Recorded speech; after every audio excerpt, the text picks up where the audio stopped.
এখন সব পালানোর রাস্তা খুঁজছে। এই বলছে আমায় নিয়ে চলো, নো বলছে আমার জন্য একটা রাস্তা বার করে দিন, নো বলছে আমার একটু ব্যাপারটা একটু দেখে দেবেন। এই তো চলছে এখন উপদেষ্টাদের মধ্যে।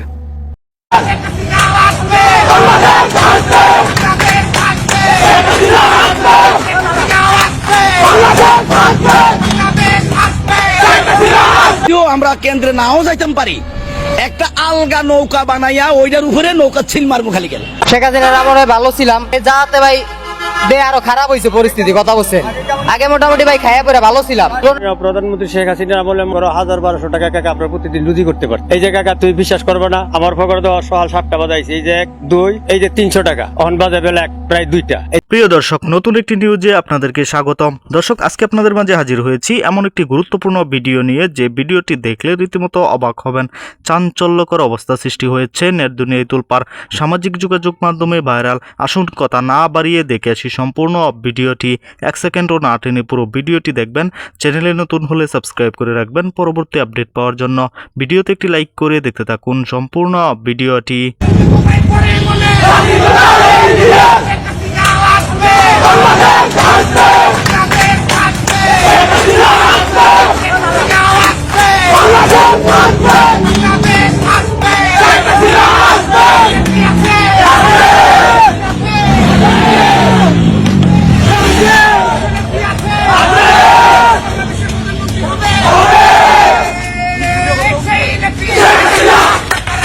ঘুম থেকে উঠে দেখছি যে পদ্মা সেতু উদ্বোধন হইলো, ঘুম থেকে উঠে দেখছি যে মেট্রো রেল উদ্বোধন হইলো, ঘুম থেকে উঠে দেখছি যে উড়াল সেতু উদ্বোধন হইলো। এখন আমরা দেখতেছি ঘুম থেকে উঠে খবর শুনি যে অমুক জায়গা মার্ডার হইলো, অমুক জায়গা খুন হইলো, অমুক জায়গায় লুটপাট হইলো, অমুক জায়গায় চাঁদাবাজি হইলো। বর্তমান কোন উন্নয়ন নাই বাংলাদেশের মধ্যে, বর্তমান খালি রাজধানী চুরি ছিনতাই ধর্ষণ আমরা এলি দেখতেছি। বর্তমান আমরা সাধারণ মানুষ খুব কষ্টে আছে, খুব অসহায়, দেশের অবস্থা ভয়াবহ খারাপ। 5 তারিখের পরে থেকে দেশে আইন আছে বলে আমার মনে হয় না দেশটা একটা বেয়াদবের বাংলাদেশে পরিণত হয়েছে। মাস্টারদেরকে চিনায় ছাত্ররা কলেজ থেকে বের করে দিচ্ছে। আপনার দেশটার সংস্কারের নামে একটা দুর্গন্ধময় বাংলাদেশে পরিণত হয়েছে ভাই। তারা বাংলাদেশে আজকে তারা এই এনসিপি পরিবহন শ্রমিকদের পিছনে রাখছে। তো ওরা জানে না পরিবহন শ্রমিক খেটে খাওয়া মানুষ, লোহা নিয়ে কাজ করে, তাদের শরীরটাও লোহা, মনটাও লোহা, হৃদয়টাও লোহা। আমরা এনসিপি কে এই পরিবহন সেক্টরে তাদের খবরদারি মেনে নেওয়া হবে না, মানবে না। ঠিক আছে, এইটুকুই আমার বলা। যদিও আমরা কেন্দ্রে নাও যাইতাম পারি, একটা আলগা নৌকা বানাইয়া ওইটার উপরে নৌকা ছিল মারবো খালি গেল। তারপরও আমরা অন্য কারো করে ভোট দেবো না, কারো করে ভোট দেবো না। আওয়ামী লীগ সরকার যখন এই দেশে ছিল 16 বছর রাজত্ব করছে, আওয়ামী লীগ সরকারের আমলে দেখা গেছে আপনার আমরা মোটামুটি ভালোই চলছি, রাস্তায় কিন্তু চিন্তাইয়া ছিল না। এই আন্দোলনের পরে তার থেকে অনেক খারাপ চলতেছি। 5 আগস্টের পরে থেকে চুরি চিন্তাই আরো বাংলাদেশে আরো বেশি বাড়ছে। আওয়ামী লীগ সরকারের আমলেই আমরা খুব সুন্দর খাইয়া দইলা গেছি, এখন আমরা ওইটা নাই। দেশের উন্নয়ন করে গেছে, আমরা এখন দেখা গেছে ঘরে 200 টাকা নিলে আরো 300 টাকা ঋণ করতে হয়। আন্দোলনের পরে থেকেই তো আমি প্রায় 70,000 টাকা ঋণ করছি। কাজ কামের ভাই কোনো ভালো কোনো হাল নাই, ব্যবসা লয়ে নামছি ভাই, তাও বেচা কিনা নাই। স্ক্যাম এই ডাবগুলা 4 দিন ধরে ভাই কালার দেখেন, বেচা কিনা নাই, এরকমের আগের মতো নাই। এর থেকে আগেই ভালো ছিল ভাই। আজকের যাই আমার বাসায় আপনি চেক করে দেখেন, আমি 1 কেজি মাছ কিনতে পারি না, আমি 25 লাখ টাকা দামের গাড়ি চালাই। আগে শেখ হাসিনার আমলে খুব ভালো ছিলাম, তার পরিচালনা খুব সুন্দর ছিল, রাস্তায় গ্যাদারিং করে নাই, রাস্তা আহাজারি করে নাই। আওয়ামী লীগ ভালো ছিল। আওয়ামী লীগ উনি আসুক, দোয়া করি উনি আসুক বাংলাদেশে, আসিয়া উনি দেখুক। আপনি দেখেন যে উনি যদি নিজে হাতে গুলি দেয় তাহলে ওনার বিচার হবে, ওনার বিচার হবে। উনি নিজে হাতে গুলি দিছে কাউকে, ওনার লোকেরও গুলি দিছে, আবার ওনার লোকে ওনার প্রশাসনেও গুলি দিছে। দুনো পক্ষে সমান সমান হয়েছে, কিন্তু পাবলিকেশনটা বেশি হয়েছে। এই যে সাথে মিটিং পেল না, তাহলে উনি এই দায়িত্ব নিল কেন?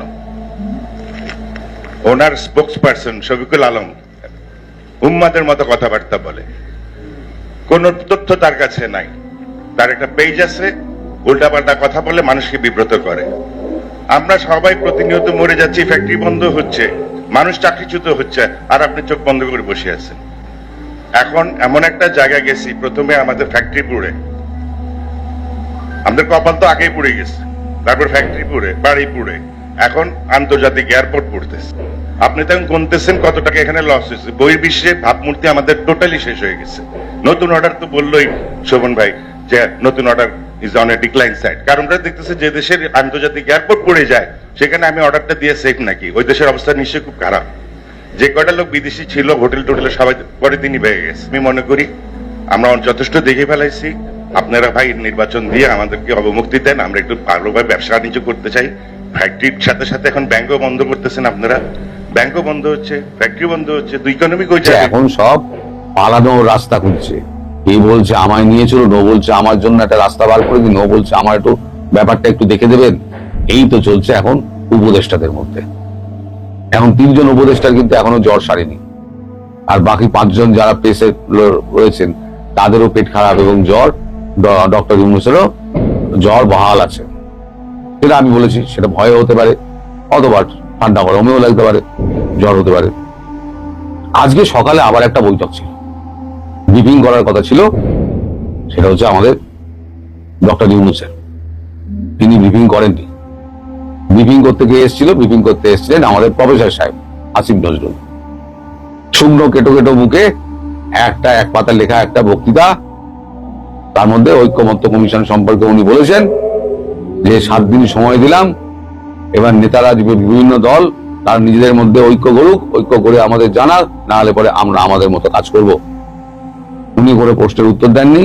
সব থেকে মজার ব্যাপার হলো ডাস্টবিন শফিক যে এত লাফাতো, যে কথায় কথায় স্টেটমেন্টের একেবারে ফুলঝুরি ঝরাতো, তাকে দেখলাম মুখ কাঁচু মাচু করে এখন টিভিতে একটা আমরা ভিডিও দেখছিলাম এখন টিভি, সেখানে দেখলাম তিনি মুখ কাঁচু মাচু করে একটা চোরের মতো একটা চেয়ারের কোণে বসে রয়েছে চুপ করে। তার এই অবস্থা দেখে বুঝলাম যে তিনি বেশ ভয়ের মধ্যে রয়েছেন। তার মুখ দিয়ে রাগ কাটছেন না তিনি। গতকালকের ওই কান্নার রোল তার ভেতরে দমকে দমকে হয়তো উঠছে। সম্মানিত দর্শক, সম্পূর্ণ ভিডিওটি দেখলেন, অবশ্যই বুঝতে পেরেছেন ভিডিওটি গুরুত্বপূর্ণ ছিল। দর্শক, ভিডিওতে যে তথ্যগুলো আপনারা পেয়েছেন এ বিষয়ে আপনাদের কি মতামত তা অবশ্যই কমেন্ট করে জানাবেন, এবং পরবর্তী আপডেট ভিডিওগুলো সবার আগে পেতে চ্যানেলটিকে এখনই সাবস্ক্রাইব করে রাখুন। এই মুহূর্তে বিদায় নিচ্ছি, দেখা হবে পরবর্তী কোনো ভিডিওতে। সে পর্যন্ত ভালো থাকুন, সুস্থ থাকুন। আসসালামু আলাইকুম।